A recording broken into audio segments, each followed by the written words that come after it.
He noticed something was off, then he checked her phone and froze the stale aroma of microwave popcorn lingered in the air, creating a haze that was reminiscent of a Monday night, with the sole source of illumination in the living room being the blue glow of the television. Leo purposelessly browsed through a sports report. Maya, who was cuddled up beneath the blanket that they both shared, was a friendly presence next to him. Her fingers were moving over the screen of her phone. All right, relatively cozy. Too cozy for comfort?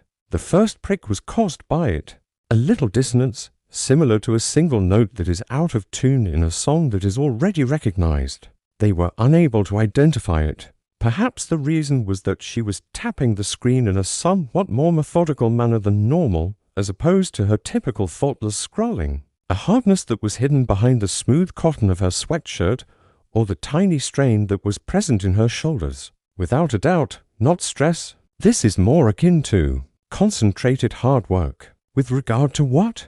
Videos of cats? Chats in groups? While she was beneath the cover, he poked her foot in a fun manner with his own. What is it about that place that is so fascinating? The aliens have at long last made contact. Maya took a short, quick breath in, which caused her to startle. She jerked her thumb, which was lingering above the screen. It took her a microsecond longer than necessary before she glanced up, and her grin was like a malfunctioning light bulb flickering into position. HMM.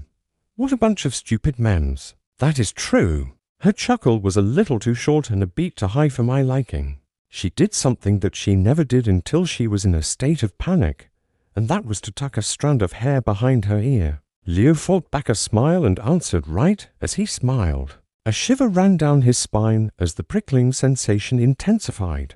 Memes that are stupid?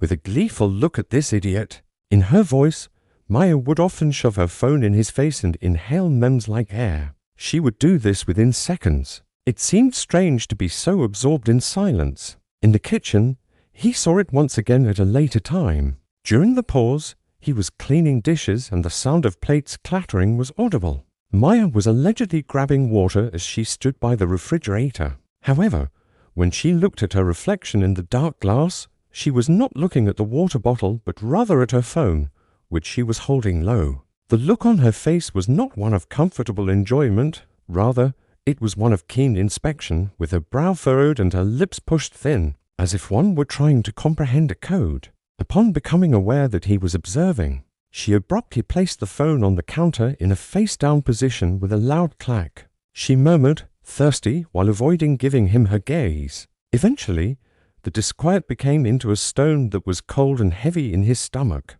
Paranoia was not present here. There was a problem with something. There was no hostility, grief, or distraction involved. Yes, it was. In operation. It seemed as if she was carrying out a duty that she really wished he would not see her doing. For Leo, sleep was a faraway beach that he could never reach. Maya was lying next to him, maintaining a steady chest. It is too even. As if it were a neatly kept farade, the repetitive rise and fall gave off an unnatural feeling. He crept out of bed in complete silence, driven by a fear that he was unable to identify. The pounding of his heart against his ribs was like a furious drum solo in the suffocating silence. As he made his way into the living room, the moonlight seemed to create lengthy shadows that were accusatory. She had placed her phone, which was a sleek and black rectangle, on the coffee table. One of his fingers was hovering over it. As a line, this was it. In order to violate it, one would have to acknowledge the dreadful suspicion that had taken root. Worse than that, however, was the alternative, which was this gnawing, formless anxiety. He began to pick it up. It felt warm, as if it had been used not long ago. He knew her passcode, which was the birth date of her dog from her childhood. While he was tapping it in, a tremor made its way through his hand. The display suddenly sprang to life. The typical cluttered display of social network icons has been replaced with a single program that is new to the user. It did not come from the Google Play Store or the App Store. A minimalist, interlocking double helix that was portrayed in varying colors of deep blue and silver was the symbol. It was a stark representation of the concept. The user interface was neat and professional, presenting lines of intricate alphanumeric sequences intermingled with symbols that he could not understand. These symbols were glyphs that seemed to be vaguely organic, almost like stylized DNA strands. Please refer to Leo Martinez, the primary. Sync in progress 98.7% is the current status. Relatively stable emotional baseline slight shifts, such as worry and distrust, are to be anticipated. Optimal integration of cognitive processes, memories, incorporation rate 99.2%. There is a little variation in recalling the location of the initial encounter, which is indicated. Gaps include a childhood excursion to Lake Tahoe at the age of. A full neural mapping initiation is scheduled to begin at 3:15 a.m., which is the next phase. In the space below the text, there was a pulsating progress meter with the blue light nearly reaching its conclusion. It is 98.7%, 98.8%. Leo became ice cold. That is not a metaphor. By all means, not a single muscle was held. It was as if his air had disappeared.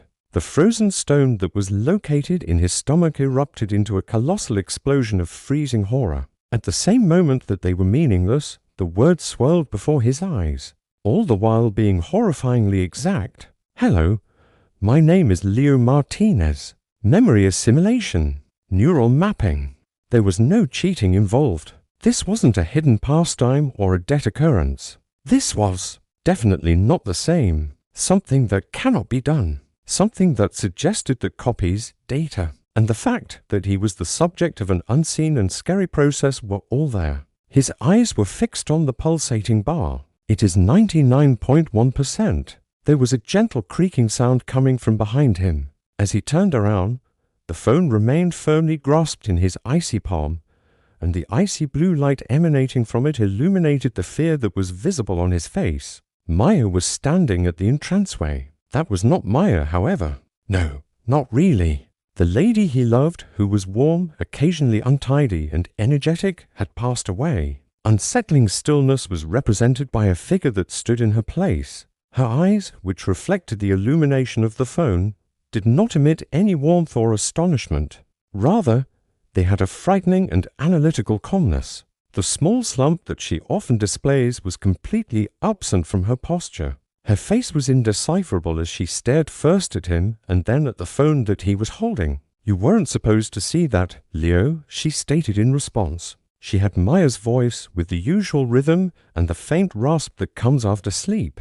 But the tone was different. It was a monotonous tone. It is effective. As an example, a system that reports an error. The sync was very close to being finished.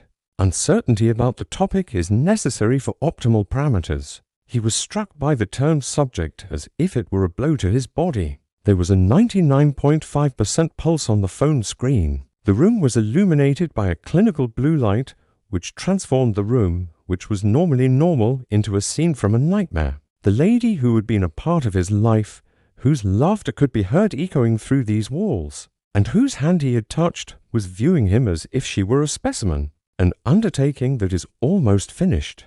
There was more to the unsettling question than just determining who she was or who had sent her. When the sync was getting close to 100%, it was the amount of him that was already contained inside that slim apparatus. I was wondering what happened to the original when the mapping was completed. There was a prolonged period of stillness which was accompanied by the buzz of the phone, and a dreadful knowledge that the life he had known was nothing more than data on a screen, and it was about to be completed. The freezing sensation was no longer just a state of shock, rather, it was the debilitating precursor to a struggle for his own survival.